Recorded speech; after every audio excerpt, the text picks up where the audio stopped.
الحمد للہ والسلام علی عبدہ الذی اصطفى اما بعد۔ مکہ سے کربلا تقریباً 1731 کلومیٹر ہے۔ یہ فاصلہ گوگل میپ کے مطابق 8 گھنٹے بذریعہ مشینری مطلب گاڑی وغیرہ میں طے کیا جا سکتا ہے، مگر آج سے 1381 سال پہلے یہ فاصلہ ایک مشکل اور تکلیف دہ راستہ تھا، جس پر امام حسین رضی اللہ تعالیٰ عنہ نے اپنا سفر 8 ذی الحج 60 ہجری یعنی 10 ستمبر 680 عیسوی کو اپنے اہل خانہ کے ساتھ شروع کیا۔ سفر شروع کرنے کے بعد تاریخ کی کتابوں میں 14 مختلف مقامات کا ذکر ملتا ہے جہاں امام نے پڑاؤ کیا یا مختلف لوگوں سے ملے یا مختلف لوگوں سے خطاب کیا۔ ان 14 مقامات کا سرسری ذکر کیا جائے گا تاکہ جو لوگ نہیں جانتے انہیں سفر اور راستے کی تھوڑی آگاہی ہو سکے۔ نمبر 1 الصفا، یہ مقام پہلا مقام تھا جہاں امام نے اس جگہ پر عرب کے مشہور شاعر الفرزدق سے ملے اور اس سے کوفہ کے حالات پوچھے۔ شاعر بولا، کوفہ والوں کے دل آپ کے ساتھ ہیں اور ان کی تلواریں آپ کے خلاف ہیں۔ شاعر نے امام کو کوفہ جانے سے روکا مگر امام اپنا سفر شروع کر چکے تھے۔ نمبر 2 ذات عرق، مکہ سے کوفہ جاتے ہوئے یہ دوسرا مقام ہے جو مکہ سے تقریباً 92 کلومیٹر پر ہے۔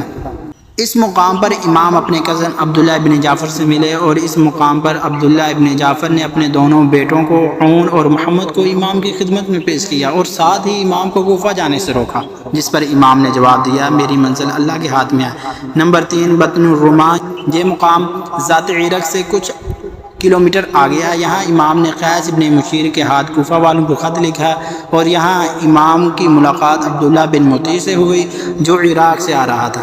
عبداللہ نے امام کو آگے جانے سے روکا اور بولے، کوفہ والوں پر بھروسہ نہیں کیا جا سکتا، وہ اہل وفا میں سے نہیں ہیں، مگر امام نے اپنا سفر جاری رکھا۔ نمبر 4 زرد، حجاز کی پہاڑیوں پر ایک چھوٹا سا ٹاؤن تھا اور یہاں پر حجاز کی پہاڑیوں کا سلسلہ ختم ہوتا ہے اور عرب کا تپتا ریگستان شروع ہوتا ہے۔ یہاں امام کی ملاقات زہیر ابن القین سے ہوئی۔ اسے جب پتہ چلا کہ امام کس مقصد کے لیے جا رہے ہیں تو اس نے اپنا تمام سامان اپنی بیوی کے حوالے کیا اور اسے کہا کہ تم گھر جاؤ، میری خواہش ہے کہ میں امام کے ساتھ قتل ہو جاؤں۔ نمبر 5 زبالہ، اس مقام پر امام کی ملاقات 2 آدمیوں سے ہوئی جن کا تعلق عرب کے قبیلہ اسدی سے تھا۔ انہوں نے امام کو کوفہ والوں کے ہاتھ جناب مسلم بن عقیل کی شہادت کی خبر دی۔ امام نے فرمایا، بے شک ہم اللہ کے لیے ہیں اور اسی کی طرف لوٹ کر جانے والے ہیں اور بے شک وہ ہماری قربانیوں کا حساب رکھنے والا ہے۔ اس مقام پر امام نے اپنے ساتھ چلنے والوں کو بتایا کہ جناب مسلم اور جناب ہانی کو شہید کر دیا گیا ہے اور کوفہ والے ہماری نصرت نہیں کریں گے۔ امام نے اس مقام پر فرمایا، جو چھوڑ کر جانا چاہتا ہے واپس چلا جائے۔ بہت سے قبائل جو راستے میں امام کے ساتھ اس امید پر چل پڑے تھے کہ انہیں مال و دولت ملے گی، اس مقام پر ادھر ادھر بکھر گئے اور واپس اپنے گھروں کو لوٹ گئے اور امام کے ساتھ ان کے اہل خانہ سمیت تقریباً 50 لوگ باقی رہ گئے۔ نمبر 6 بطن العتیق، اس مقام پر امام اکرمہ قبیلہ کے ایک آدمی سے ملے جس نے امام کو آگاہ کیا کہ کوفہ میں آپ کا کوئی دوست نہیں۔ کوفہ کو یزید کے لشکر نے گھیرے میں لے لیا ہے اور اس کے داخلی اور خارجی دروازے بند کر دیے ہیں اور کوفہ تشریف نہ لے جائیں آپ۔ یہاں بھی امام نے اپنا سفر جاری رکھا۔ نمبر 7 سرات، اس مقام پر امام نے رات بسر کی اور صبح اپنے قافلے والوں سے کہا کہ جتنا پانی ہو سکتا ہے ساتھ لے لو۔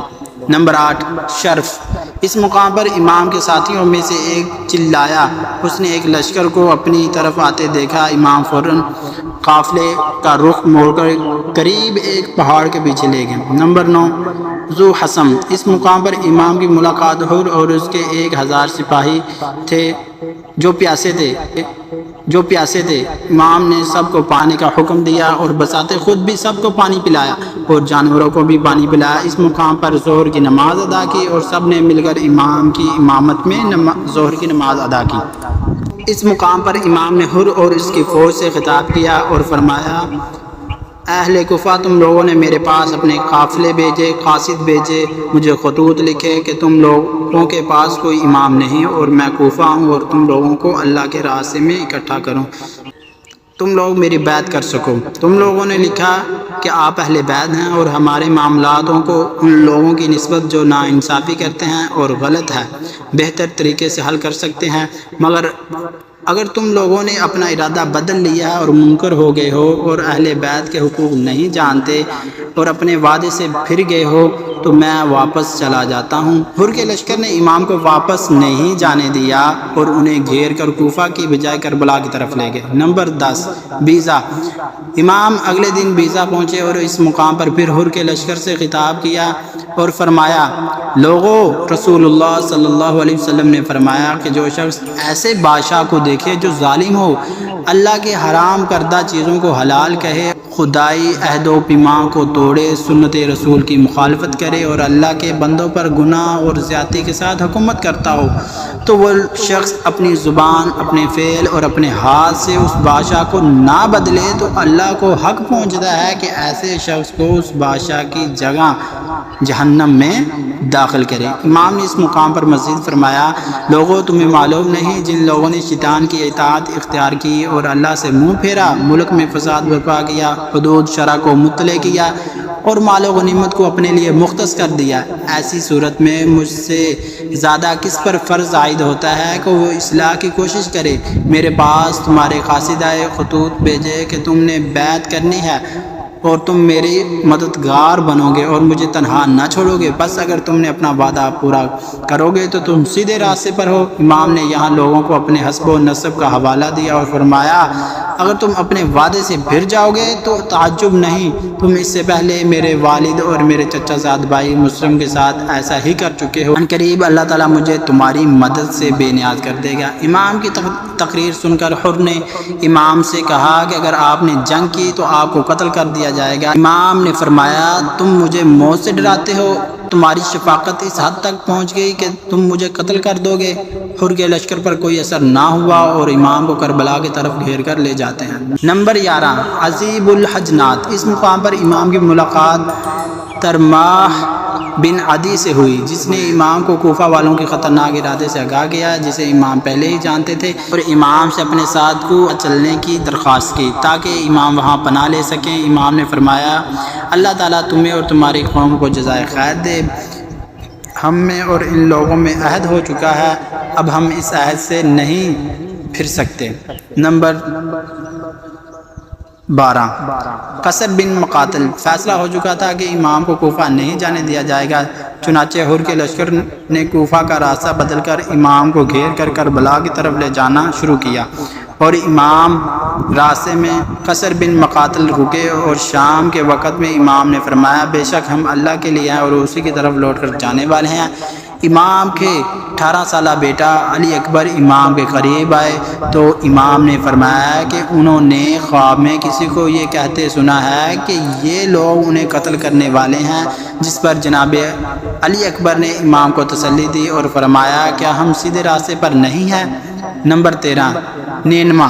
اس مقام پر حر کو ابن زیاد کا خط ملا، جس میں اس نے لکھا تھا کہ امام جہاں بھی ہے انہیں وہاں روک لو اور انہیں ایسی جگہ اترنے پر مجبور کر دو جہاں پانی اور ہریالی نہ ہو۔